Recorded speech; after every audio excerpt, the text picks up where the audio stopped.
Hello everyone, welcome to Tara IAS. Think IAS, think Tara. In this video, we're going to have an analysis of the Hindu newspaper of today, that is 3rd of June 2025, and this is presented to you by me, Lakshmi Saujanya. ఈ రోజు మనం discuss చేసుకోబోయే important articles ఇవి. So మన first article వచ్చేసి monsoon woes. So మన monsoon కి సంబంధించి కొన్ని ఇష్యూస్ ఉన్నాయి. సో వాటి గురించి ఈ ఎడిటోరియల్ లో డిస్కస్ చేయడం జరిగింది. సో ఇది మనకు జిఎస్ పేపర్ 3 పాయింట్ ఆఫ్ వ్యూలో important. Then India strategic arc must leave Pakistan behind. ఇది మనకు జిఎస్ పేపర్ 2 కిందకు వస్తుంది. Then have president's rule imposed. So ఇది మన రాష్ట్రపతి పాలనకు సంబంధించిన ఒక ఆర్టికల్. సో ఇది కూడా మనకు జిఎస్ పేపర్ 2 పాయింట్ ఆఫ్ వ్యూలో important. Then why has net FDI inflow plummeted. This is important for us from GS paper 3 point of view. Then India Paraguay can strengthen trade ties, says Prime Minister. Phytoplankton overfed on iron, depleting ocean nutrients faster. Implement revised local sourcing norms for wind turbines swiftly. And the last article, Pahalgam terror attack casts shadow on Kheer Bhavani festival turnout. So, ivi manam ee roju discuss chesukoboye important articles. So let's get started. మన first article monsoon woes. So north east states need a long term plan to deal with floods. So ఇది syllabus mapping ప్రకారం చూసినట్లయితే GS paper 3 disaster and disaster management. So ఏదైనా disaster వచ్చినప్పుడు ఏ విధంగా respond అవ్వాలి, దానికి సంబంధించిన మేనేజ్మెంట్ అండ్ ఇన్ఫ్రాస్ట్రక్చర్ అంటే roads, transport and connectivity, environmental pollution and environmental degradation, geographical phenomena like floods and land slides, ఈ టాపిక్స్ అన్ని కవర్ అవుతున్నాయి ఈ ఎడిటోరియల్లో. సో మనం దీని యొక్క కాంటెక్స్ట్ చూసినట్లయితే మనకు ఈ సౌత్ వెస్ట్ మాన్సూన్ ఏదైతే ఉంటుందో ఇది మనకు త్వరగా రావడం జరిగింది. There is an early onset of south west monsoon and both Arabian sea and bay of Bengal రెండు బ్రాంచెస్ నుండి కూడా మనకు సౌత్ వెస్ట్ మాన్సూన్ అనేది ఎర్లీగా అరైవ్ అయింది. దీనివల్ల మన నార్త్ ఈస్ట్ రీజన్ లో చాలా ఎక్కువగా ఫ్లడ్స్ అండ్ ల్యాండ్ స్లైడ్స్ అనేవి జరుగుతున్నాయి.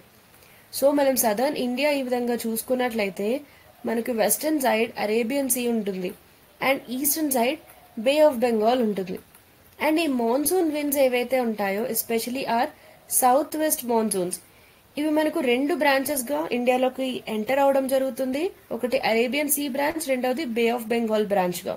అండ్ ఈ రెండు బ్రాంచెస్ కి సంబంధించి సౌత్ వెస్ట్ మాన్సూన్ అనేది ఎప్పుడు మనకు రెగ్యులర్ గా వచ్చే టైం కంటే ఎర్లీగా రావడం జరిగింది ఈ ఇయర్. సో దీనివల్ల మన నార్త్ ఈస్ట్ రీజన్ లో ఎక్కువగా floods and land slide activities అనేవి జరిగాయి. And below normal rainfall projections ఉన్నప్పటికీ కూడా, అంటే ఎస్టిమేట్స్ ప్రకారం రెగ్యులర్ గా వచ్చే యావరేజ్ యాన్యువల్ రెయిన్ఫాల్ కంటే కూడా తక్కువ వస్తుంది అని ఎక్స్పెక్ట్ చేసినప్పటికీ కూడా అస్సాం, త్రిపుర అండ్ సిక్కిం లాంటి రాష్ట్రాల్లో చాలా ఎక్కువగా డిస్ప్లేస్మెంట్, అదేవిధంగా ఇన్ఫ్రాస్ట్రక్చరల్ డ్యామేజ్ అనేది జరిగింది. సో ఇన్ఫ్రాస్ట్రక్చర్ అంటే మనకు రోడ్స్, బిల్డింగ్స్ ఇవన్నీ కూడా ఇన్ఫ్రాస్ట్రక్చర్ కిందకి వస్తాయి. అండ్ ఈ ఎడిటోరియల్లో ఏంటంటే ఇటువంటి మాన్సూన్ డిజాస్టర్స్ మనకి రిపీటెడ్ గా మన కంట్రీలో ఏదో ఒక భాగంలో ఇటువంటి డిజాస్టర్స్ అనేవి జరుగుతూ ఉంటున్నాయి.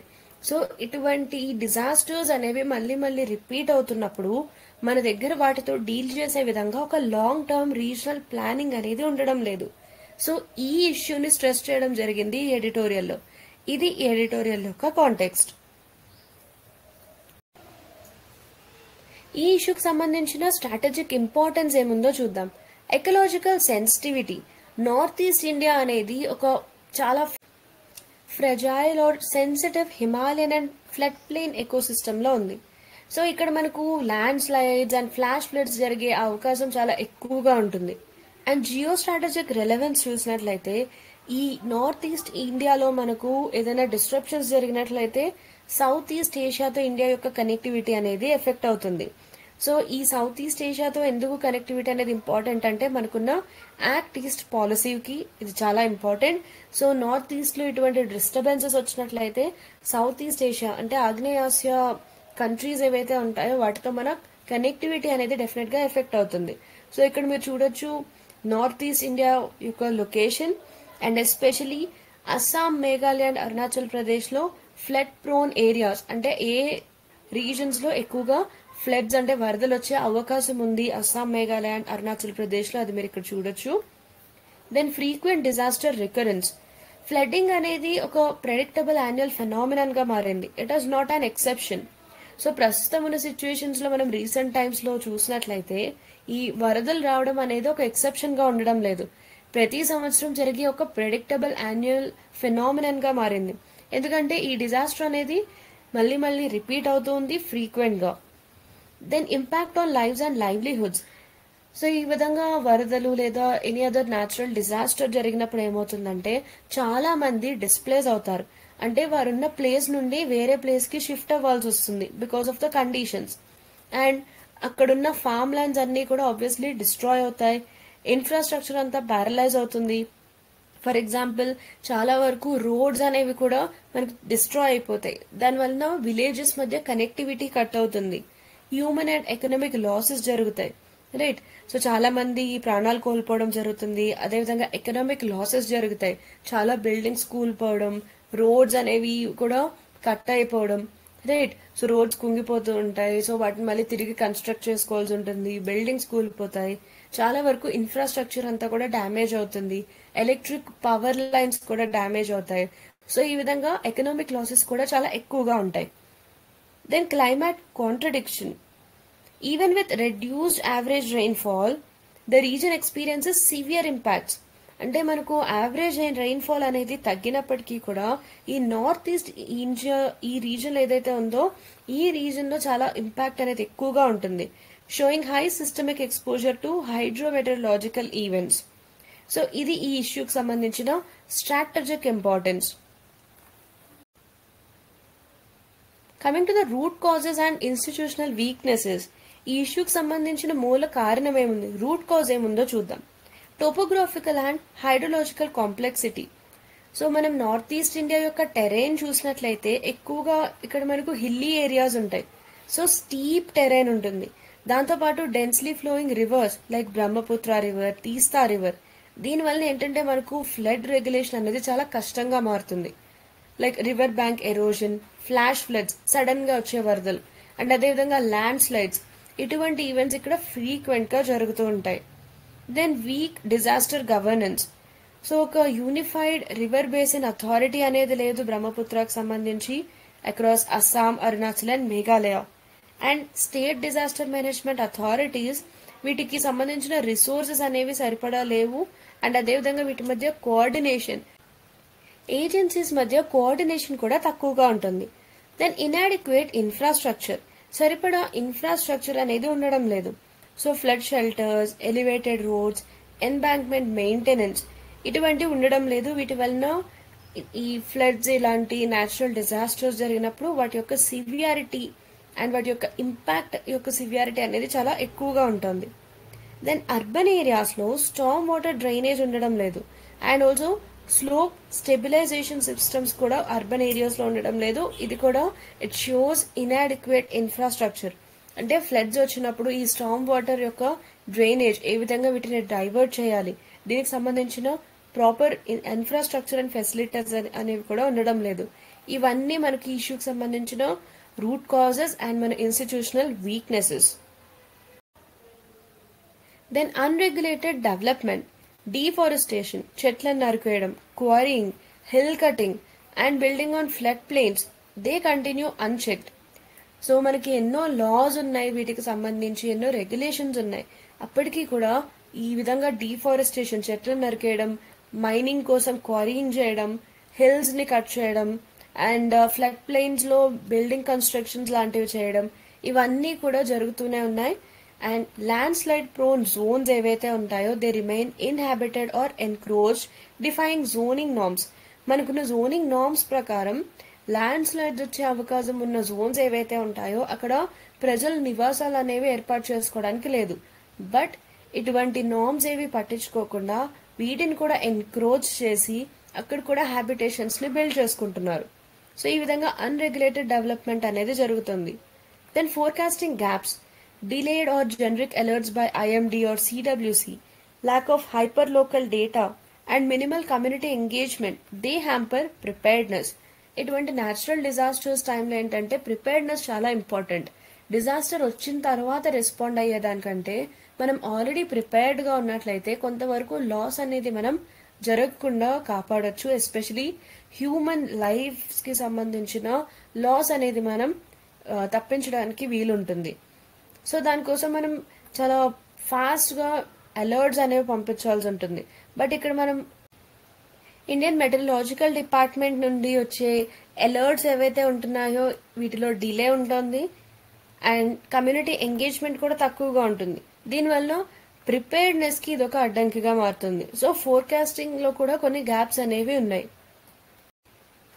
Then legal and institutional framework floods under DM act 2005. Legal foundation చూసినట్లయితే మనకు డిజాస్టర్ మేనేజ్మెంట్ యాక్ట్ 2005లో న్యాచురల్ డిజాస్టర్స్లో మనకు ఫ్లడ్స్ని కూడా అంటే వరదల్ని కూడా ఇంక్లూడ్ చేయడం జరిగింది అండర్ సెక్షన్ 2D. సో దీనివల్ల మనకు ఒక 3 టైర్ స్ట్రక్చర్ అనేది క్రియేట్ చేయడం జరిగింది. NDMA అంటే national disaster management authority at the national level, state లెవెల్లో state disaster management authority and district లెవెల్లో మనకు district disaster management authority. So ఈ విధంగా ఒక 3 టైర్ స్ట్రక్చర్ అనేది క్రియేట్ చేయడం జరిగింది. ఇది దీనికి సంబంధించిన legal foundation. Then NDMA guidelines on flood management 2008. Risk mapping, GIS based zoning of flood prone areas. So మన కంట్రీ మొత్తాన్ని కూడా ఫ్లడ్డింగ్ ని బేస్ చేసుకుని అంటే ఎస్పెషలీ ఏ ప్రాంతాల్లో మనకు వరదలు వచ్చే అవకాశం చాలా ఎక్కువగా ఉంది అటువంటి ఫ్లడ్ ప్రోన్ ఏరియాస్ అన్నిటిని కూడా GIS బేస్డ్ జోనింగ్ అనేది చేయాలి. ఫర్ ఎగ్జాంపుల్ ఈ జోన్ లో మనకు ఫ్లడ్స్ ఎక్కువగా వచ్చే అవకాశం ఉంది, ఈ పర్టికులర్ జోన్ లో మనకు ఫ్లడ్స్ అంత ఎక్కువగా రావు. సో ఈ విధంగా మనకు ఫ్లడ్ ప్రోన్ ఏరియాస్ ని జోనింగ్ చేయాలి అండ్ రిస్క్ మ్యాపింగ్ చేయాల్సి ఉంటుంది. Then early warning systems, doppler radars, hydrological modelling, SMS alerts అనేవి కూడా మనం సెండ్ చేసినట్లయితే ఎర్లీ వార్నింగ్ అనేది ఇవ్వడానికి వీలవుతుంది. Then mitigation measures, flood resilient housing and embankments, drainage channel restoration etcetera. Then coming to response, pre deployment of NDRF and SDRF teams. So ముందుగానే ఇటువంటి ఒక నేచురల్ డిజాస్టర్ జరిగే అవకాశం ఉన్నప్పుడు ముందుగానే మనం NDRF అండ్ SDRF టీమ్స్ ని డిప్లాయ్ చేయాల్సి ఉంటుంది and community based flood shelters and evacuation drills ని కూడా మనం కండక్ట్ చేయాలి.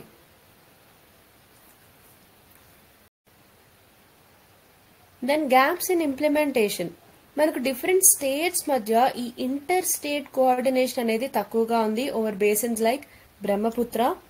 అండ్ డిజాస్టర్ మిటిగేషన్ ఫండ్స్ ఏవైతే ఉంటాయో under state disaster mitigation fund వీటిని ప్రాపర్ గా యూటిలైజ్ చేయడం లేదు. There is under utilisation of these funds. Then urban local bodies are panchayats, వీటి లోకల్ బాడీస్ ఏవైతే ఉన్నాయో ఇవి మనకి ఇటువంటి ప్లానింగ్ అండ్ ఎగ్జిక్యూషన్ లో ఇన్వాల్వ్ చేయడం లేదు. So finally what is the way forward? Long term corrective measures, north east flood mitigation master plan. So మనం ఒక బ్రహ్మపుత్ర బేసిన్ అథారిటీని ఎస్టాబ్లిష్ చేయాలి అండ్ దీని ద్వారా బేసిన్ వైడ్ ప్లానింగ్ కోసం అన్ని రైపైరన్ స్టేట్స్ ని కూడా ఇన్వాల్వ్ చేయాలి. అంటే ఒక రివర్ ఏదైతే స్టేట్స్ గుండా పాస్ అవుతుందో ఆ రైపైరన్ స్టేట్స్ అన్నిటిని కూడా మనం కవర్ చేయాలి ఈ అథారిటీలో. Then incorporate climate risk projections into flood zoning. So ఈ ఫ్లడ్స్ కి సంబంధించి జోనింగ్ ఏదైతే చేస్తున్నామో దానిలో మనం క్లైమేట్ రిస్క్ ప్రొజెక్షన్స్ ని కూడా ఇన్కార్పొరేట్ చేయాలి. దెన్ టెక్ ఎనేబుల్డ్ ఫోర్కాస్టింగ్, మనం artificial intelligence based flood modelling ని యూజ్ చేయాలి. అదేవిధంగా satellite data and internet of things IoT sensors for real time alerts. Then disseminate warnings via mobile alerts. So in case ఒక డిజాస్టర్ వచ్చే అవకాశం ఉంది అని గెస్ట్ చేసినప్పుడు ఎస్టిమేట్ చేసినప్పుడు ఆ ఫోర్కాస్ట్ ఏదైతే ఉందో దానికి సంబంధించిన వార్నింగ్స్ అనేవి మొబైల్ అలర్ట్స్ ద్వారా, రేడియోస్ ద్వారా, కమ్యూనిటీ వాలంటీర్స్ ద్వారా డిసెమినేట్ చేయాల్సి ఉంటుంది. Then eco sensitive infrastructure, so మనం పర్మియబుల్ పేవ్మెంట్స్ ని, స్లోప్ స్టెబిలైజేషన్ ని ప్రమోట్ చేయాల్సి ఉంటుంది with vegetation and rain water harvesting. ఇటువంటి ఇనిషియేటివ్స్ ని కూడా మనం ప్రమోట్ చేయాలి. దెన్ క్లైమేట్ రెసిలియంట్ బ్రిడ్జెస్ ని కన్స్ట్రక్ట్ చేయాలి. అదేవిధంగా అటువంటి కల్వర్ట్స్ అండ్ రోడ్స్, అంటే ఇటువంటి క్లైమాటిక్ డిజాస్టర్స్, న్యాచురల్ డిజాస్టర్స్ జరిగినప్పటికీ కూడా రెసిలియంట్ గా ఉండే బ్రిడ్జెస్, కల్వర్ట్స్ అండ్ రోడ్స్ ని కన్స్ట్రక్ట్ చేయాలి. ఎందుకంటే మనకి ఎక్కువగా వరదలు వచ్చినప్పుడు చూసినట్లయితే బ్రిడ్జెస్ అండ్ రోడ్స్, కల్వర్ట్స్ ఇవి ఎక్కువగా కట్ అవుతుంటాయి. దీనివల్ల ఏమవుతుంది, ఒక ప్లేస్ నుండి ఇంకొక ప్లేస్ కి కమ్యూనికేషన్ కనెక్టివిటీ అనేది కట్ అయిపోతుంది. సో మనం climate resilient bridges, culverts and roads ని కన్స్ట్రక్ట్ చేయాలి. దెన్ డీసెంట్రలైజ్డ్ కమ్యూనిటీ ప్రిపేర్నెస్, మన పంచాయత్స్ ఏవైతే ఉంటాయో ఆ పంచాయత్స్ని, self help groups and school youth వీరందరినీ కూడా మనం disaster drills, first aid and shelter మేనేజ్మెంట్కి సంబంధించి ట్రైన్ చేయాల్సి ఉంటుంది. And also integrate local knowledge into state DM plans. So states యొక్క డిజాస్టర్ మేనేజ్మెంట్ ప్లాన్స్లో మనం లోకల్ నాలెడ్జ్ని కూడా ఇంటిగ్రేట్ చేయాలి. Then strict enforcement of land use laws. So flood ప్లేన్స్లో, అదేవిధంగా ల్యాండ్ స్లైడ్స్ వచ్చే అవకాశం ఉన్న జోన్స్లో కన్స్ట్రక్షన్ని మనం బ్యాన్ చేయాలి. And adapt zoning and green belts as buffers. So మనం కొన్ని బఫర్స్ని కూడా క్రియేట్ చేయాలి. సో దానికోసం adapt zoning and green belts. So finally this is the way forward for this issue. ఇప్పటివరకు మనం మాన్సూన్స్ కి సంబంధించి చాలా డైమెన్షన్స్ అనేవి డిస్కస్ చేసాం. సో దీనికి రిలేటెడ్ గా ఉండే ఒక మెయిన్స్ ప్రాక్టీస్ క్వశ్చన్ చూద్దాం. The north eastern states are perennially vulnerable to flood related disasters despite lower than average monsoon rainfall. So మనకి ప్రతి సంవత్సరం వచ్చే యావరేజ్ మాన్సూన్ రెయిన్ఫాల్ కంటే తక్కువ వచ్చినప్పటికీ కూడా నార్త్ ఈస్టర్న్ స్టేట్స్ లో ప్రతి సంవత్సరం కూడా ఫ్లడ్ రిలేటెడ్ డిజాస్టర్స్ కి ఇవి చాలా వల్నరబుల్ గా ఉంటున్నాయి.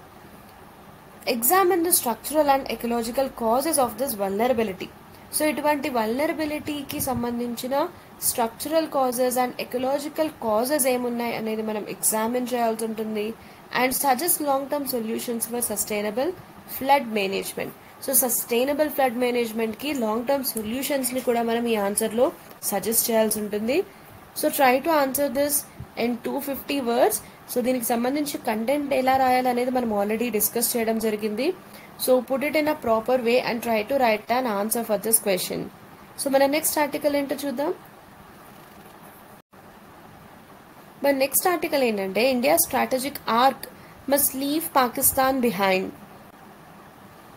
Farmer foreign secretary Nirupama Rao garu editorial ని రాశారు. సో దీని యొక్క author. So this adds more credibility to this editorial. So let's have a look at it. So issue దేనికి సంబంధించింది అంటే ఇండియా పాకిస్తాన్ కి సంబంధించి. సో రీసెంట్ గా మనకు జమ్మూ అండ్ కాశ్మీర్ లో ఏప్రిల్ ఏదైతే పహల్గామ్ అటాక్ జరిగిందో అప్పటి నుంచి ఎక్కువగా మనకు ఇండియా పాకిస్తాన్ ఇష్యూ అనేది నడుస్తుంది. అండ్ అదేవిధంగా ఇండో పసిఫిక్ ఈ టాపిక్ అనేది మనకు మొత్తం గ్లోబల్ గా కూడా ఒక జియో పొలిటికల్ ఇష్యూగా మారింది. సో ఇండియా ఏంటంటే ఇంకా పాకిస్తాన్ ఇష్యూని పక్కకు పెట్టి మనం ఇండియాని ఏ విధంగా డెవలప్ చేయొచ్చు, సో ఇండియాని గ్లోబల్ గా ఒక హై పొజిషన్ లో ఏ విధంగా మనం నిలబెట్టచ్చు, దీనికి సంబంధించిన ప్లానింగ్ అనేది చేయాల్సి ఉంటుంది, లీవింగ్ పాకిస్తాన్ అసైడ్. ఈ విధమైన ఒక పర్స్పెక్టివ్ తో ఈ ఎడిటోరియల్ రాయడం జరిగింది. సో దీనికి సంబంధించిన క్లియర్ డీటెయిల్స్ చూద్దాం. సిలబస్ మ్యాపింగ్ చూసినట్లయితే ఇది GS paper 2, India and its neighbourhood relations, bilateral, regional and global groupings, role of India in regional stability and strategic architecture. So ఈ టాపిక్స్ కవర్ అవుతున్నాయి మనకు.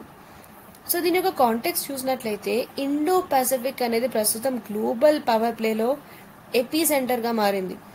ఎందుకంటే మనకు యుఎస్ అండ్ చైనా లాంటి major players మధ్య there are growing tensions.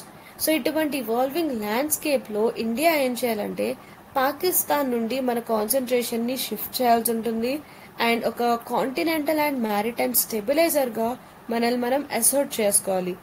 And ఈ article ఏంటంటే it advocates decoupling India's global vision from the India Pakistan binary. So Pakistan యొక్క టాక్టికల్ ఇరిటెంట్గా చూడాలి తప్ప ఒక స్ట్రాటజిక్ పియర్గా కాదు. ఇది ఈ ఆర్టికల్ యొక్క కాంటెక్స్ట్. ఈ షిఫ్ట్కి సంబంధించి స్ట్రాటజిక్ రెలెవెన్స్ ఏముంటుందో చూద్దాం. Repositioning India's global role. So India is no longer a regional power boxed into the subcontinent but a key Indo-Pacific actor. So ప్రస్తుతం ఇండియా కేవలం ఈ సబ్ కాంటినెంట్లో ఉన్న ఒక రీజనల్ పవర్ మాత్రమే కాదు, ఇది ఇండో పసిఫిక్ రీజన్లో ఒక ఇంపార్టెంట్ రోల్ ప్లే చేస్తున్న కంట్రీ. అండ్ మన యొక్క maritime strength and democratic partnerships వీటి వలన ఒక నెట్ సెక్యూరిటీ ప్రొవైడర్గా ఇండియా యొక్క స్టేటస్ అనేది కూడా ఎన్హాన్స్ అయింది. Then breaking the dyadic trap. India Pakistan frame అనేది ఒక legacy of history, not of current parity. So ఎప్పటి నుండో మనకు ఇండియా పాకిస్తాన్ ఇష్యూస్ అనేవి ఉన్నాయి. So it is not of current parity. And continued focus on Pakistan. So Pakistan పైనే మనం ఎక్కువగా ఫోకస్ పెట్టడం వలన ఇండియా యొక్క strategic imagination and bandwidth అనేవి లిమిట్ అవుతాయి. Then countering the China Pakistan axis. China ఏంటంటే పాకిస్తాన్ని ఒక అసిమెట్రిక్ లివర్గా యూజ్ చేస్తుంది, example CPEC. But India it must strategically ignore this intent rather than be reactive. So ఇటువంటి ఒక ఇన్సిడెంట్కి ఇండియా రియాక్ట్ అవ్వకుండా it has to ignore this strategically. So this is the strategic relevance of this shift. Coming to the core challenges to recalibration, persistent security threats, terrorism, cross-border infiltration and Kashmir instability. ఇవి ఇంకా అన్రిజాల్వ్డ్గా ఉన్నాయి ఈ issues అనేవి. And public and political narrative. National discourse still equates strategic prestige with Pakistan containment, which limits diplomatic flexibility. So మనం చూసినట్లయితే ఇండియాలో especially public and political narrative ఏ విధంగా ఉందంటే పాకిస్తాన్ని లిమిట్ చేయడమే మన యొక్క స్ట్రాటజిక్ ప్రెస్టీజ్ అనే ఆ నెరేటివ్ ఉంది. దీనివల్ల మన యొక్క డిప్లొమాటిక్ ఫ్లెక్సిబిలిటీ అనేది లిమిట్ అవుతుంది. Then China Pakistan convergence, CPEC, military ties and shared anti India posture, వీటి వలన పాకిస్తాన్ అనేది చైనా యొక్క స్ట్రాటజీలో ఒక ఇండైరెక్ట్ వెక్టర్గా ఉంది. Then risk of miscalculation, nuclear deterrence, line of control, LOC skirmishes and lack of formal dialogue, వీటి వలన క్రైసిస్ ఎస్కలేషన్ యొక్క రిస్క్ ఇంకా పెరుగుతుంది. సో ఇవి మనకున్న core challenges. Then strategic reset from containment to construction. So to emerge as a central architect of Indo-Pacific stability.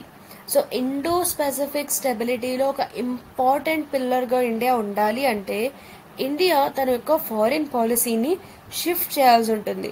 We need a strategic reset. So అది ఏ విధంగా చేయొచ్చు అంటే మనం decenter Pakistan from India's strategic vision. So India యొక్క strategic విజన్లో Pakistan center పాయింట్గా ఉంది. సో దీన్ని మనం డీసెంటర్ చేయాలి, ఫోకస్ని పాకిస్తాన్ నుండి మనం షిఫ్ట్ చేయాలి. సో ఏ విధంగా అంటే పాకిస్తాన్ ఒక టాక్టికల్ సెక్యూరిటీ కన్సర్న్గా మనం కన్సిడర్ చేయాలి తప్ప ఒక స్ట్రాటజిక్ రైవల్గా కాదు. అండ్ పాకిస్తాన్ మన యొక్క డిప్లొమాటిక్ అటెన్షన్ అంతా కూడా కన్జ్యూమ్ చేస్తుంది. ఈ పర్టికులర్ థింగ్ని మనం అవాయిడ్ చేయాలి. Or define India's global posture. India యొక్క గ్లోబల్ పోస్చర్ని డిఫైన్ చేయడంలో పాకిస్తాన్ చాలా సెంటర్ పాయింట్గా ఉంటుంది, దాన్ని మనం అవాయిడ్ చేయాలి. And adopt and opportunity oriented foreign policy. So మన ఇండియా యొక్క ఎకనామిక్, టెక్నాలజికల్ అండ్ మ్యారిటైమ్ పవర్ని ఎన్హాన్స్ చేసే పార్ట్నర్షిప్స్కి మనం ప్రయారిటీ ఇవ్వాల్సి ఉంటుంది.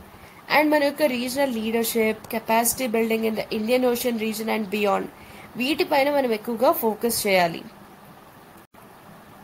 Then deepen Indo Pacific coalitions. So మనం France, UAE, ASEAN countries, Japan, Africa యొక్క ఈస్ట్ కోస్ట్, ఇటువంటి కంట్రీస్తో మన కొలాబరేషన్ ఇంకా ఎక్స్పాండ్ చేయాలి.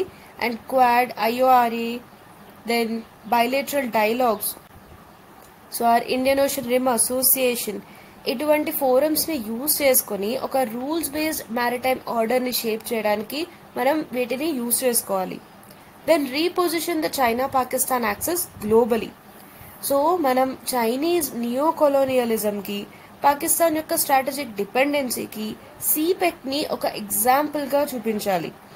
అండ్ గ్లోబల్ ఇన్స్టిట్యూషన్స్లో ఒక కౌంటర్ నెరేటివ్ని కూడా బిల్డ్ చేయాలి to dilute legitimacy of this entity. Then institutionalise cold peace with Pakistan. So మనం ఏం చేయాలంటే హాట్ లైన్స్ని మెయింటైన్ చేయాలి, సీజ్ ఫైర్ అగ్రిమెంట్స్ని మెయింటైన్ చేయాలి, అండ్ దాంతోపాటుగా limited functional diplomacy. So we have to maintain all this. And ఎస్కలేషన్ని ప్రివెంట్ చేయాలి, but keep engagement strictly tactical and not political. మన next editorial, how is the president's rule imposed. So రాష్ట్రపతి పాలన అనేది ఏ విధంగా impose చేస్తారు, దీనికి సంబంధించిన ఒక ఎడిటోరియల్ ఇది. సో ఇక్కడ ఏంటంటే మన కాన్స్టిట్యూషన్లో ఆర్టికల్ 356 ఉంటుంది. సో ఈ ఆర్టికల్ 356లో అసలు ఏముంది, అండ్ డిఫరెంట్ స్టేట్స్ యొక్క గవర్నర్స్ ఈ ప్రెసిడెంట్స్ రూల్ అంటే రాష్ట్రపతి పాలన అనేది ఇన్వోక్ చేసిన తర్వాత లెజిస్లేటివ్ అసెంబ్లీస్ యొక్క డిజల్యూషన్ని ఏ విధంగా డీల్ చేశారు, అండ్ సుప్రీం కోర్ట్ ఈ విధంగా ప్రెసిడెంట్స్ రూల్ని ఇంపోజ్ చేయాలి అనే సెంట్రల్ గవర్నమెంట్ డెసిషన్లో ఫస్ట్ టైం ఎప్పుడు ఇంటర్వీన్ అయింది. ఇవన్నీ కూడా ఈ ఆర్టికల్లో డిస్కస్ చేయడం జరిగింది. So let's have a look at it. Syllabus mapping చూసినట్లయితే ఇది GS paper 2 federalism and centre state relations, constitutional provisions, emergency powers కిందకు వస్తాయి. సో దీని కాంటెక్స్ట్ ఏంటంటే ఫిబ్రవరి 2025 నుండి మణిపూర్ రాష్ట్రపతి పాలనలో ఉంది. రీజన్ ఏంటి అంటే పొలిటికల్ ఇన్స్టెబిలిటీ. సో ఇప్పుడు ఒక డెలిగేషన్ ఆఫ్ ఎమ్మెల్యేస్ ఏం రిక్వెస్ట్ చేశారంటే గవర్నర్ గవర్నమెంట్ ట్రాన్స్ఫర్మేషన్ ఎనేబుల్ చేయాలి అని, raising legal and constitutional questions about duration, revocation and use of article 356. So దీనివల్ల ఏంటంటే ఈ ఆర్టికల్ 356కి సంబంధించి రాష్ట్రపతి పాలన ఎంత డ్యూరేషన్ వరకు ఉండాలి, ఎప్పుడు దీన్ని రివోక్ చేయడం జరుగుతుంది, దీన్ని ఏ విధంగా యూజ్ చేయాలి, ఇటువంటి క్వశ్చన్స్ అనేవి అరైజ్ అవుతున్నాయి. సో ఈ కేస్ ఏంటంటే ఇది మన అటెన్షన్ని judicial and constitutional limitations on exercise of president's rule, అంటే రాష్ట్రపతి పాలన విధించడానికి సంబంధించి జ్యుడిషియల్ లిమిటేషన్స్ ఏమున్నాయి, కాన్స్టిట్యూషనల్ లిమిటేషన్స్ ఏమున్నాయి, వీటి వైపు అటెన్షన్ డ్రా చేయడం జరుగుతుంది ఈ కేస్. ఇది ఈ ఆర్టికల్ యొక్క కాంటెక్స్ట్. దీనికి సంబంధించిన కాన్స్టిట్యూషనల్ ప్రొవిజన్ ఏముంది అంటే ఆర్టికల్ 356. దీని ద్వారా ఏదైనా స్టేట్లో మనకు కాన్స్టిట్యూషనల్ మెషినరీ యొక్క బ్రేక్ డౌన్ జరిగినప్పుడు ప్రెసిడెంట్ ఆ స్టేట్ యొక్క అడ్మినిస్ట్రేటర్ని టేక్ ఓవర్ చేస్తారు. ఆ పవర్ని ఆర్టికల్ 356 ఇస్తుంది. అండ్ దీన్ని ఇన్వోక్ చేయడానికి గవర్నర్ రిపోర్ట్ ఒక బేసిస్గా ఉంటుంది, but president May act otherwise two. అంటే గవర్నర్ ఒక స్టేట్లో రాష్ట్రపతి పాలన పెట్టండి అని చెప్పి ప్రెసిడెంట్కి రికమెండ్ చేయొచ్చు, అండ్ ప్రెసిడెంట్ ఆ పర్టికులర్ రికమెండేషన్ని యాక్సెప్ట్ చేయొచ్చు, చేయకపోవచ్చు. And with in 2 months parliament యొక్క అప్రూవల్ అనేది ఉండాలి. అండ్ దీన్ని పీరియాడిక్ అప్రూవల్స్తో ఎప్పటికప్పుడు అప్రూవ్ చేస్తూ 3 years వరకు దీన్ని ఎక్స్టెండ్ చేయొచ్చు. ఇది మనకు ఆర్టికల్ 356లో ఉన్న బేసిక్ ప్రొవిజన్స్. సో ఈ విధంగా ప్రెసిడెంట్ రూల్ అనేది ఇంపోజ్ చేసినప్పుడు మనకు పార్లమెంట్ యొక్క both houses, Lok Sabha and Rajya Sabha రెండు కూడా ఈ ప్రొక్లమేషన్ని ఇష్యూ చేసిన 2 months లోపు అప్రూవ్ చేయాల్సి ఉంటుంది. అండ్ ఇన్ కేస్ ఈ రాష్ట్రపతి పాలన అనేది విధించే సమయానికి లోక్సభ డిజాల్వ్ అయి ఉంటే, సో అప్పుడు సిచ్యువేషన్ ఏంటి అంటే, లేదా ఈ 2 months గ్యాప్ ఏదైతే ఉందో 2 monthsలో అప్రూవ్ చేయాల్సిన టైం, ఆ టైంలో లోక్సభ డిజాల్వ్ అయినా ఈ 2 కండిషన్స్లో కూడా ఏమవుతుంది అంటే మనం లోక్సభ తిరిగి రీకాన్స్టిట్యూట్ అయిన తర్వాత ఈ ప్రొక్లమేషన్ అనేది లోక్సభ యొక్క ఫస్ట్ సిట్టింగ్ నుండి 30 days వరకు సర్వైవ్ అవుతుంది. But in the mean time Rajya Sabha దీన్ని అప్రూవ్ చేసి ఉండాలి. ఇటువంటి ఎమర్జెన్సీ ప్రొవిజన్స్ అన్ని కూడా మన కాన్స్టిట్యూషన్ లో ప్రొవైడ్ చేయడం జరిగింది. Then key judicial doctrine. So ఇక్కడ మనకు ఒక landmark Supreme Court case ఉంది, S R Bommai versus union of India case 1994. And ఈ జడ్జ్మెంట్ లో సుప్రీం కోర్ట్ కొన్ని బైండింగ్ ప్రిన్సిపల్స్ ని ఇవ్వడం జరిగింది. సో ప్రిన్సిపల్స్ ఏంటంటే జ్యుడిషియల్ రివ్యూ అలౌడ్. ఆర్టికల్ 356 కింద ఏవైతే ప్రొక్లమేషన్స్ చేయడం జరుగుతుందో ఇవి జ్యుడిషియల్ స్క్రూటినీ నుండి ఇమ్యూన్ కాదు, అంటే వీటిని జ్యుడిషియల్ రివ్యూ చేయొచ్చు అని చెప్పడం జరిగింది.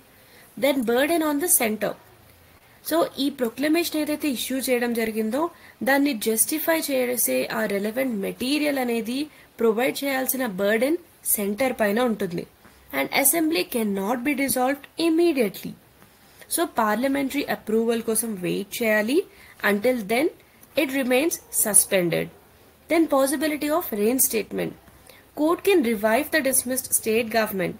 So in case ఇటువంటి ప్రొక్లమేషన్ చేసిన తర్వాత కోర్టు గనక ఇటువంటి ప్రొక్లమేషన్ అన్కాన్స్టిట్యూషనల్ అని చెప్పినట్లయితే ఆ డిస్మిస్ అయిన స్టేట్ గవర్నమెంట్ ని తిరిగి కోర్ట్ రివైవ్ చేయొచ్చు. Then floor test rule. Majority అనేది అసెంబ్లీ ఫ్లోర్ లో టెస్ట్ చేయాల్సి ఉంటుంది అండ్ దీన్ని గవర్నర్ డిసైడ్ చేయకూడదు.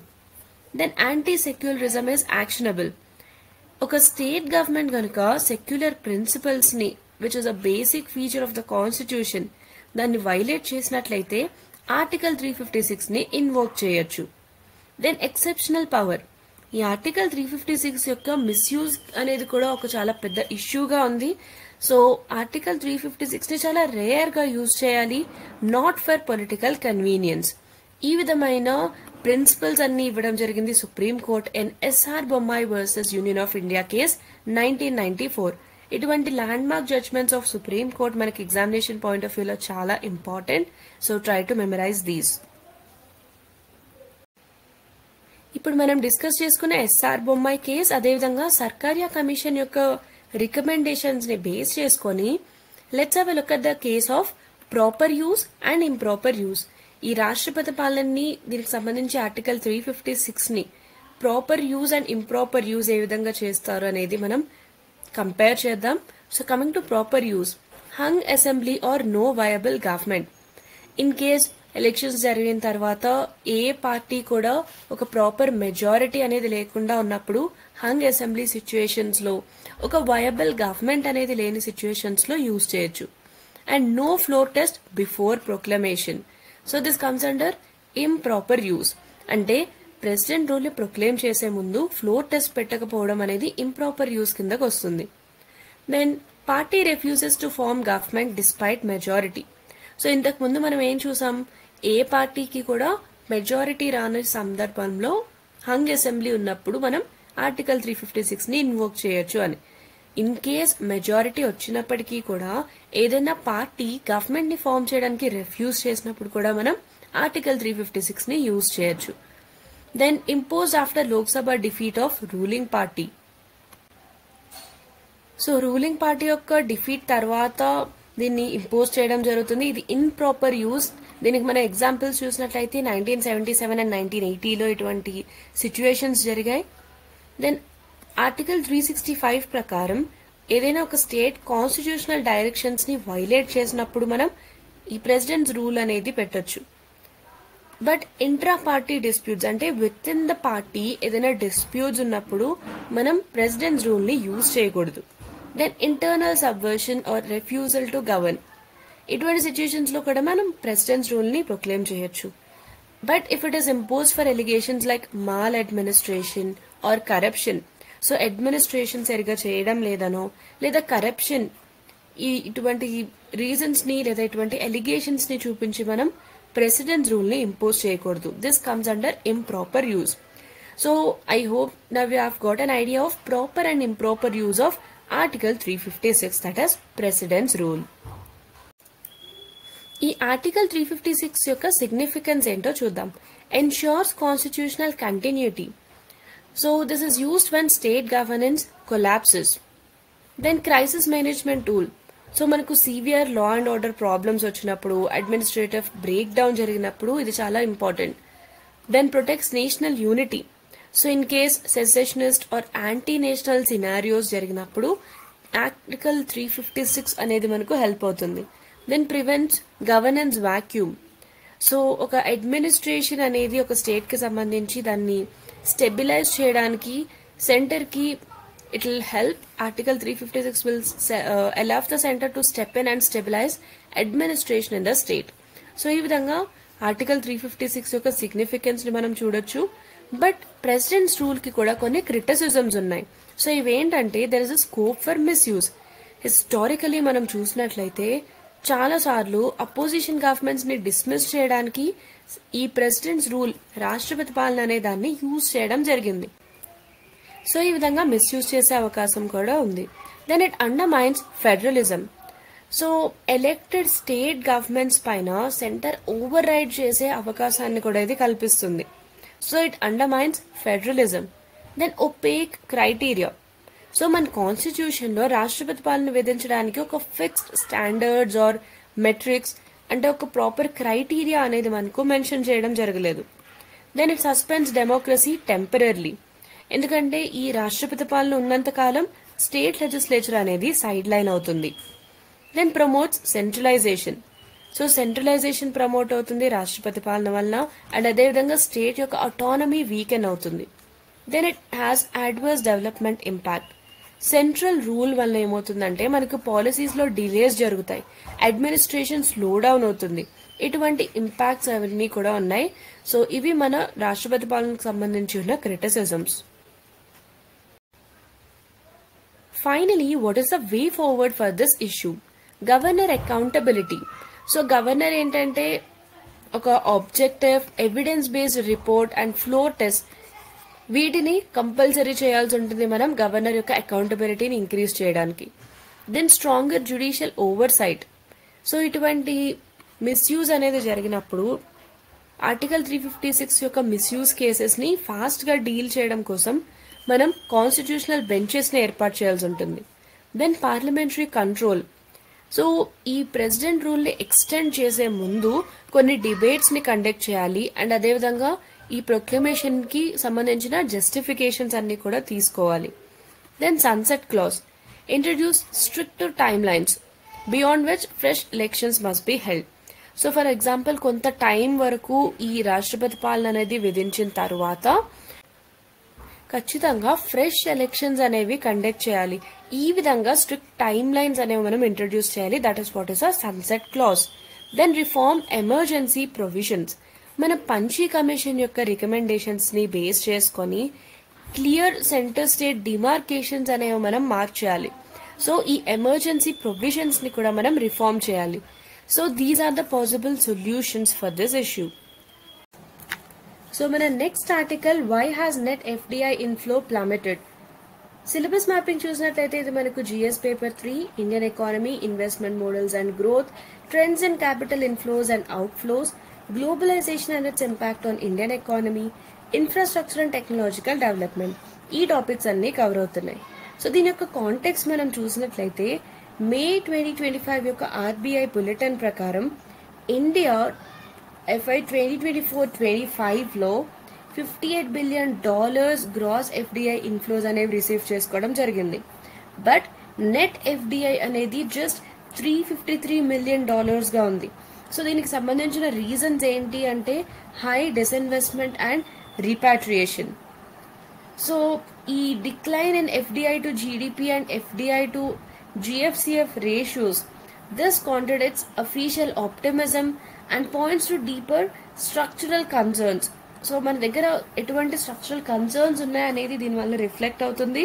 సో ఇది ఈ ఆర్టికల్ యొక్క కాంటెక్స్ట్. అసలు ఎఫ్డిఐ అంటే ఏంటి? That is foreign direct investment. అంటే ఏదైనా ఒక ఇండివిజువల్ కానీ ఏదైనా ఒక కంపెనీ కానీ ఒక కంట్రీ నుండి వేరే కంట్రీలో ఉన్న బిజినెస్ ఇంట్రెస్ట్ లో ఇన్వెస్ట్మెంట్ చేయడాన్నే మనం ఎఫ్డిఐ అంటాం. సో ఇది ఏ విధంగా చేస్తారంటే typically by acquiring a controlling ownership stake or establishing new business operations.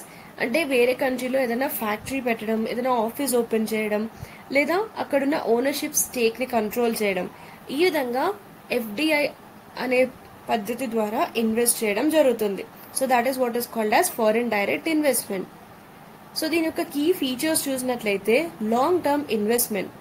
So మనం ఎఫ్పిఐ ఫారిన్ పోర్ట్ఫోలియో ఇన్వెస్ట్మెంట్ తో కంపేర్ చేసుకున్నప్పుడు ఎఫ్డిఐలో మనకు లాస్టింగ్ ఇంట్రెస్ట్ అనేది ఉంటుంది అండ్ యూజువలీ మేనేజ్మెంట్ కంట్రోల్ అనేది ఉంటుంది. Then productive involvement. ఎఫ్డిఐ వల్ల ఎక్కువగా మనకు జాబ్ క్రియేషన్ జరుగుతుంది, టెక్నాలజీ ట్రాన్స్ఫర్ జరుగుతుంది, దాంతో పాటుగా క్యాపిటల్ ఫార్మేషన్ కూడా జరుగుతుంది. Then cross border ownership. So దీనివల్ల ఏంటంటే మనకు ఎఫ్డిఐలో సబ్సిడరీస్ని ఎస్టాబ్లిష్ చేస్తారు, joint ventures or acquiring stakes in existing companies. Already ఉన్న కంపెనీస్లో స్టేక్స్ని కూడా అక్వైర్ చేయడం జరుగుతుంది. సో ఈ విధంగా క్రాస్ బార్డర్ ఓనర్షిప్ అనేది ఉంటుంది. సో ఇవి ఎఫ్డిఐ యొక్క కీ ఫీచర్స్. సో ఎఫ్డిఐ యొక్క ఇంపార్టెన్స్ మనం చూసినట్లయితే దీనివల్ల ఎంప్లాయ్మెంట్ అండ్ స్కిల్స్ అనేవి ఎన్హాన్స్ అవుతాయి. బికాస్ ఒక కంట్రీలోని కంపెనీ ఇంకొక కంట్రీలో కొత్త ఆఫీస్ ఓపెన్ చేసినా లేదా ఫ్యాక్టరీ ఓపెన్ చేసినా ఏమవుతుంది, అక్కడ ఎంప్లాయ్మెంట్ జనరేట్ అవుతుంది. దాంతోపాటు వారి యొక్క స్కిల్స్ పెరుగుతాయి. అక్కడున్న టెక్నాలజీ అండ్ ఇన్నోవేషన్ కూడా ఇక్కడికి ట్రాన్స్ఫర్ అవుతాయి, రైట్? అండ్ ఎకనామిక్ గ్రోత్ అనేది పెరుగుతుంది. It supports foreign exchange reserves and encourages technology and innovation transfer. So ఇది ఎఫ్డిఐకి సంబంధించిన ఇంపార్టెన్స్.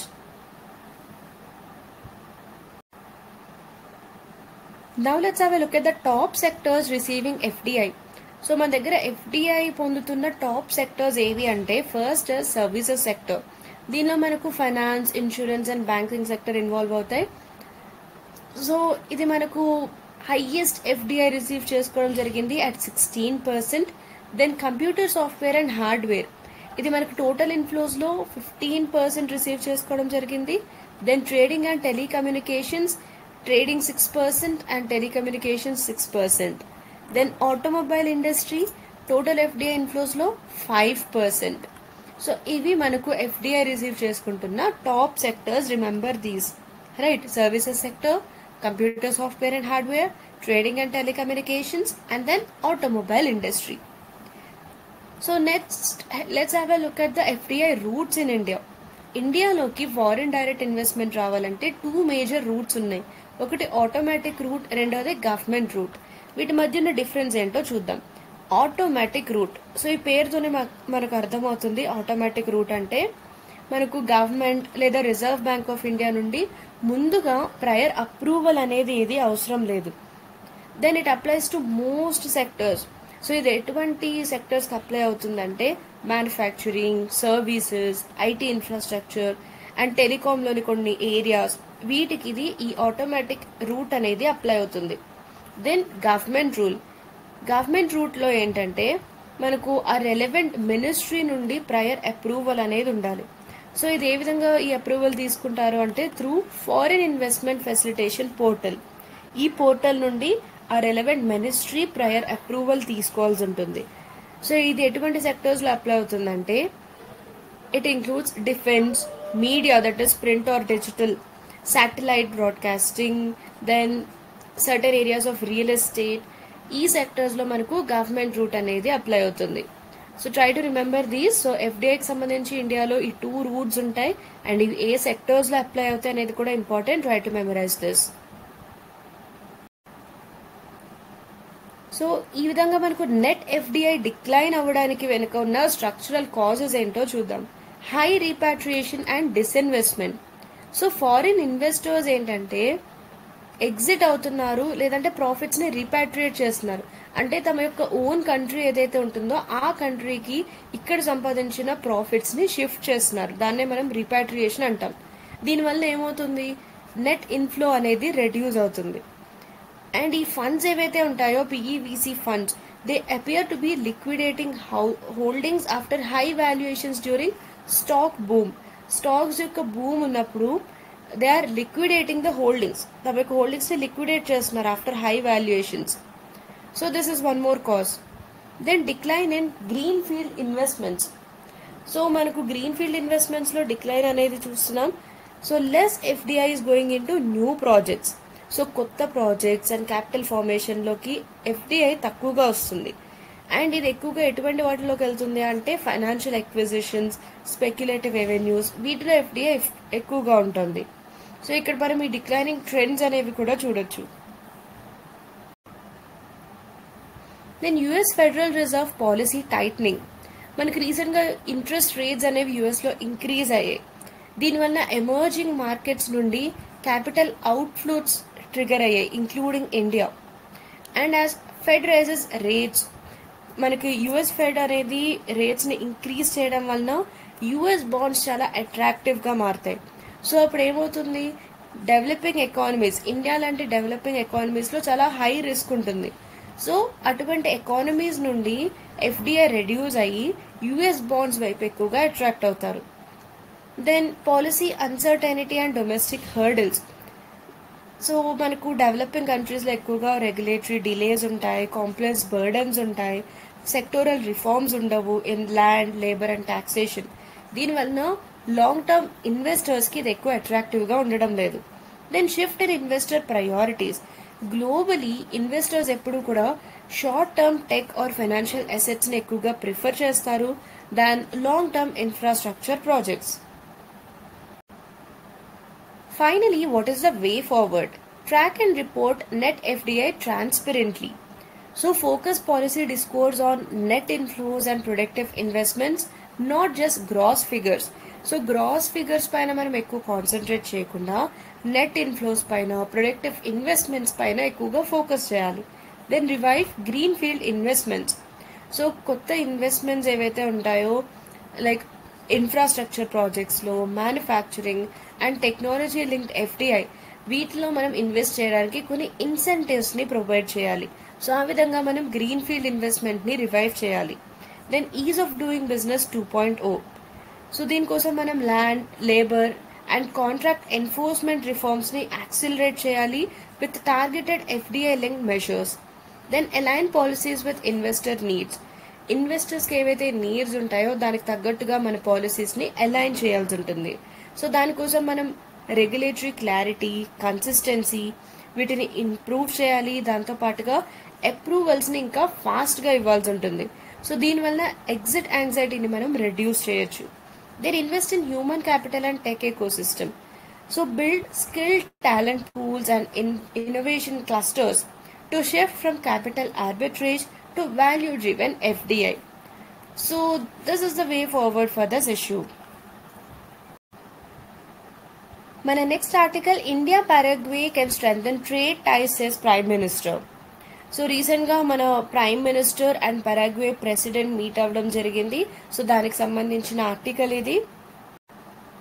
దీని యొక్క కాంటెక్స్ట్ చూసినట్లయితే ప్రైమ్ మినిస్టర్ నరేంద్ర మోదీ గారు పారాగ్వే ప్రెసిడెంట్ శాంటియాగో పెనాని మీట్ అవ్వడం జరిగింది in Delhi. So this is to explore deeper India Paraguay trade and strategic engagement. So ఇప్పుడు Paraguay మనకి న్యూస్లో ఉంది కాబట్టి first thing is you have to know the location of Paraguay. ఇది ఎక్కడుంది? సో ఫస్ట్లీ ఇది సౌత్ అమెరికాలో ఉంది అండ్ దీని యొక్క నైబరింగ్ కంట్రీస్ ఏమున్నాయి. సో ఇవన్నీ కూడా మనకి ఎగ్జామినేషన్ పాయింట్ ఆఫ్ వ్యూలో ఇంపార్టెంట్. సో ఇక్కడ ఈ డిస్కషన్స్లో భాగంగా మనం ఇండియా పారాగ్వే టైస్ని స్ట్రెంథెన్ చేయడానికి ఎటువంటి మెజర్స్ని డిస్కస్ చేసుకోవడం జరిగిందంటే through Mercosur which is a Latin American trade bloc. దీనిలో Brazil, Argentina, Paraguay and Uruguay ఉంటాయి. సో ఇక్కడ మనం ఆ కంట్రీస్ని చూడొచ్చు. సో ఇక్కడ పారాగ్వే ఉంది అండ్ ఈ మెర్కోజర్ ఇనిషియేటివ్లో మనకు బ్రెజిల్ ఉంటుంది. దాంతోపాటుగా we have Argentina over here and then Paraguay itself and then Uruguay. So ఈ కంట్రీస్ అన్నీ కూడా ఈ మెర్కోజర్లో భాగంగా ఉన్నాయి. అండ్ రెండు కంట్రీస్ యొక్క లీడర్స్ కూడా they have emphasise cooperation in digital technology, minerals, agriculture, energy and health care. దీని యొక్క స్ట్రాటజిక్ సిగ్నిఫికెన్స్ చూసినట్లయితే ఇది లాటిన్ అమెరికాకు ఒక గేట్ వేగా చెప్పొచ్చు. సో పారాగ్వే ఏంటంటే లాటిన్ అమెరికన్ మార్కెట్స్కి ఇండియాకి ఒక బ్రిడ్జ్గా ఉంటుంది, offering access via the Mercosur framework. Then complementary economies. Paraguay చాలా natural resources ని అందిస్తుంది, while India tech, pharmaceuticals and manufacturing scale this will be brought by India. Then diversifying trade partners. So India south cooperation అనే పర్స్యూట్లో భాగంగా దీన్ని strengthen చేసుకోవడానికి, అదేవిధంగా global trade rebalances post Trump and post COVID. So Trump administration వచ్చిన తర్వాత, అదేవిధంగా Covid తర్వాత ఇండియా యొక్క గ్లోబల్ ట్రేడ్ని రీబ్యాలెన్స్ చేసుకోవడానికి కూడా ఇది హెల్ప్ అవుతుంది. Then bilateral maturity. So India and Paraguay మధ్య ఉన్న డిప్లొమాటిక్ రిలేషన్స్ అనేవి 1961 నుండి ఉన్నాయి. అండ్ ఇండియాకి పారాగ్వేలో 2022 నుండి ఒక ఎంబసీ కూడా ఉంది. This shows deepening engagement between these two countries. So ఈ విధంగా ఇండియా పారాగ్వే యొక్క రిలేషన్స్కి చాలా స్ట్రాటజిక్ సిగ్నిఫికెన్స్ ఉంది. ఈ రెండు కంట్రీస్ మధ్య కీ ఏరియాస్ ఆఫ్ కోఆపరేషన్ ఏమున్నాయో చూద్దాం. Preferential trade agreement with Mercosur 2004. So existing ఫ్రేమ్వర్క్స్ని మనం అప్డేట్ చేసుకోవాలి so that we can enhance trade facilitation and market access. Then digital and tech collaboration. India ఏంటంటే ఐటీ సర్వీసెస్ని, డిజిటల్ ఇన్ఫ్రాస్ట్రక్చర్ అండ్ స్టార్టప్స్ని పారాగ్వేకి export చేయొచ్చు. సో ఈ విధంగా డిజిటల్ అండ్ టెక్ కొలాబరేషన్ని మనం ఎన్హాన్స్ చేయాలి. Then critical minerals and energy security. Paraguay యొక్క మినరల్ వెల్త్ ఏదైతే ఉందో it is of interest to India's green economy and electric vehicle supply chains. Then agriculture and healthcare, agro processing, dairy tech and affordable Indian medicines. వీటికి పారాగ్వేలో చాలా opportunities అనేవి ఉన్నాయి. మన next article, phytoplankton overfed on iron depleting ocean nutrients faster. దీని యొక్క context చూసినట్లయితే ఒక US based study ప్రకారం ఏదైతే proceedings of the National Academy of Sciences 2025లో పబ్లిష్ చేయడం జరిగిందో, సో దీని ప్రకారం మనకు హ్యూమన్ యాక్టివిటీ వలన ఐరన్ పొల్యూషన్ అనేది ఇంక్రీజ్ అవుతుంది, ఎస్పెషల్లీ ఈస్ట్ ఏషియాలో. దీని వలన ఫైటోప్లాంక్టన్ యొక్క గ్రోత్ ప్యాటర్న్స్ ఏవైతే ఉన్నాయో నార్త్ పసిఫిక్ ఓషన్లో ఇవి చేంజ్ అవుతున్నాయి. సో ఈ విధంగా ఎక్సెస్ ఐరన్ వల్ల న్యూట్రియంట్ డిప్లీషన్ అనేది చాలా స్పీడప్ అవుతుంది ఓషన్స్ లో.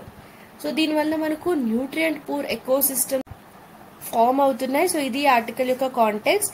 Coming to the scientific findings, anthropogenic iron and phytoplankton blooms, human induced iron pollutions అంటే మన హ్యూమన్ యాక్టివిటీ వల్ల జరుగుతున్న ఐరన్ పొల్యూషన్ ఎస్పెషలీ స్ప్రింగ్ టైంలో, దీనివల్ల ఏమవుతుందంటే ఫైటోప్లాంక్టన్ యొక్క గ్రోత్ అనేది చాలా స్పీడప్ అవుతుంది. అండ్ తర్వాత ఓషనిక్ నైట్రేట్స్ ని చాలా క్విక్ గా కన్జ్యూమ్ చేస్తున్నాయి. Then source of iron, spring time surface ocean iron of this almost 39% అనేది ఇండస్ట్రియల్ ఎమిషన్స్ నుండి వస్తుంది, అదేవిధంగా అట్మాస్ఫిరిక్ పొల్యూషన్ నుండి వస్తుంది, especially from East Asian region. Then transition zone sensitivity, transition chlorophyll front. So this is dividing nutrient rich and nutrient poor waters. It is shifting due to iron enhanced growth. ఈ విధంగా జరుగుతున్న ocean nutrient imbalance ఏదైతే ఉందో దాన్ని mitigate చేయడానికి ఎటువంటి strategic actions తీసుకోవాలి అంటే, first regulate atmospheric iron pollution. So iron aerosols ఏవైతే ఉన్నాయో వీటిని మనం global air pollution and marine conservation treaties లో ఇంటిగ్రేట్ చేయాలి. దెన్ ఎన్హాన్స్ ఓషన్ మానిటరింగ్, మనకు క్లోరోఫిల్ అండ్ న్యూట్రియంట్ సైకిల్స్ ని శాటిలైట్ బేస్డ్ ట్రాకింగ్ చేయాలి. Then protect marine food chains, so మనం మెరైన్ ప్రొటెక్టెడ్ ఏరియాస్ ని ఎస్టాబ్లిష్ చేయాలి, అదేవిధంగా కీస్టోన్ స్పీషీస్ ని కూడా కన్జర్వ్ చేయాలి. Then integrate nutrient pollution and climate models, so account for trace metal inputs and ocean climate feedback frameworks. Then promote global scientific collaboration, so మనం long term ocean research programmes ని support చేయాలి and అదేవిధంగా open access marine డేటాని కూడా share చేయాల్సి ఉంటుంది.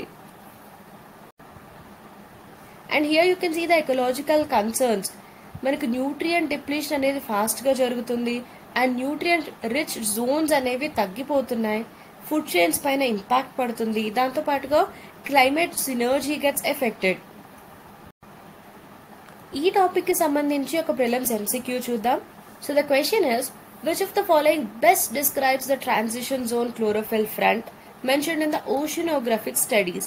So recent గా oceanographic studies లో మెన్షన్ చేసిన ఈ ట్రాన్సిషన్ జోన్ క్లోరోఫిల్ ఫ్రంట్, దీనికి బెస్ట్ డిస్క్రైబ్ చేసే ఆప్షన్ ఏంటి అనేది మన క్వశ్చన్. సో మనకి ఎప్పుడైతే ఇటువంటి వర్డ్స్ అండ్ ఫ్రేజెస్ న్యూస్ లో ఉంటాయో అవి మనకి ఎగ్జామినేషన్ పాయింట్ ఆఫ్ వ్యూలో ఇంపార్టెంట్, వాటి యొక్క మీనింగ్ లేదా డెఫినేషన్ మనకి తెలిసి ఉండాలి. సో ఇక్కడ మనకున్న ఆప్షన్స్ చూసినట్లయితే, the boundary between warm and cold ocean currents, so మనకి ఓషన్ కరెంట్స్ లో warm currents and cold currents ఉంటాయి, వాటి మధ్య ఉన్న బౌండరీయే ఈ TZCF అనేది మన ఫస్ట్ ఆప్షన్. సెకండ్ ఆప్షన్ ఏంటంటే, the latitude beyond which iron concentrations naturally drop, so natural గా ఐరన్ కాన్సన్ట్రేషన్స్ తగ్గే ఒక లాటిట్యూడ్ ఏదైతే ఉంటుందో అదే TZCF అనేది మన సెకండ్ ఆప్షన్. థర్డ్ ఆప్షన్ ఏంటంటే, the dividing line between nutrient rich and nutrient poor waters in the ocean, so మనకు ఓషన్ లో ఉన్న వాటర్ లో కొంతవరకు న్యూట్రియంట్ రిచ్ వాటర్స్ ఉంటాయి అండ్ కొంతవరకు న్యూట్రియంట్ పువర్ వాటర్స్ ఉంటాయి, వీటి మధ్య ఉన్న డివైడింగ్ లైనే ఈ TZCF అనేది మన third option. Then fourth option is the area where coral bleaching events are first detected, so coral bleaching events ని ఫస్ట్ మనం డిటెక్ట్ చేసిన ఏరియానే TZCF అనేది మన fourth option. So here the correct answer is C.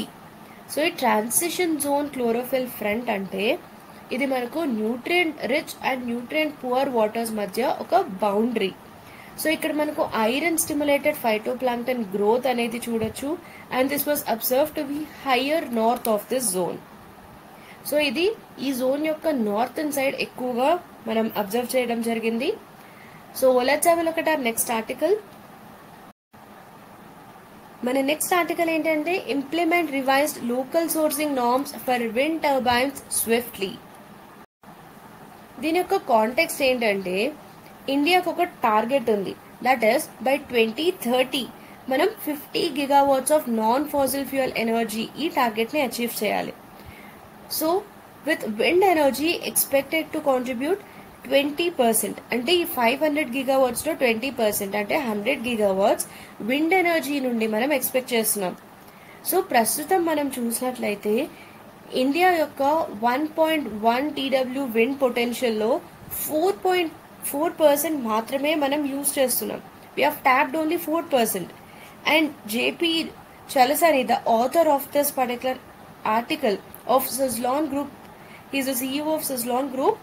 He calls for urgent implementation of revised list of models and manufacturers norms.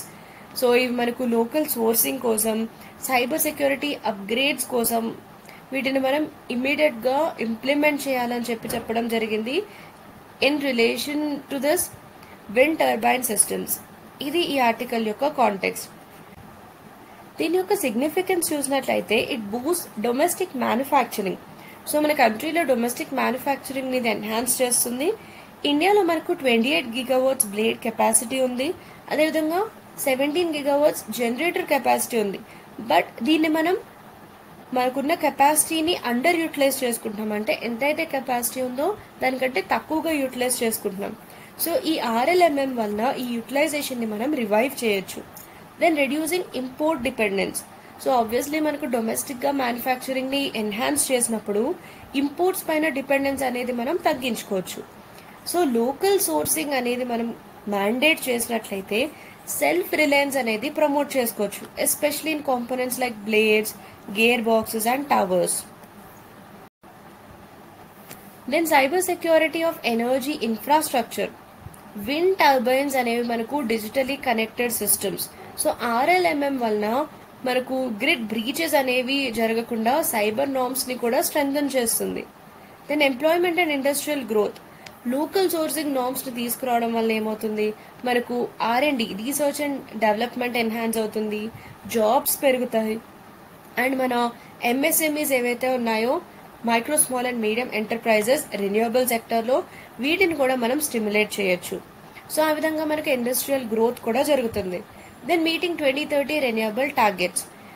ఈ RLMM ని మనం effective గా ఇంప్లిమెంట్ చేసినట్లయితే మన టార్గెట్ ఏదైతే ఉందో దట్ ఈస్ 2026 వరకు 75% లోకల్ కంటెంట్ ని తీసుకోవాలి అనే టార్గెట్. దెన్ 2028 వరకు 85% కి దీన్ని ఇంక్రీజ్ చేయాలి. ఈ టార్గెట్స్ ని మనం రీచ్ అవ్వచ్చు. ఇవాళ మన last article, Pahalgam terror attack cost shadow on kheer Bhavani festival turn out. So దీని యొక్క కాంటెక్స్ట్ ఏంటంటే మనకు ఏప్రిల్ 2025లో జమ్మూ అండ్ కాశ్మీర్లోని పహల్గామ్లో ఒక టెర్రర్ అటాక్ జరిగింది. సో ఈ రీసెంట్ టెర్రర్ అటాక్ ఏదైతే జరిగిందో పహల్గామ్లో, దీని వలన ప్రతి సంవత్సరం జరిగే ఖీర్ భవానీ మేళా, దీనికి వచ్చే పీపుల్ యొక్క టర్న్ అవుట్ అనేది ఎఫెక్ట్ అయింది. సో ఈ ఫెస్టివల్ ఏదైతే ఉందో ఈ మేళా, దీన్ని కాశ్మీర్లోని గండేర్బాల్ రీజన్ లో ఉన్న ఖీర్ భవానీ టెంపుల్లో ఈ ఫెస్టివల్ అనేది కండక్ట్ చేయడం జరుగుతుంది. కేవలం 2500 డివోటీస్ మాత్రమే వచ్చారు ఈ ఇయర్.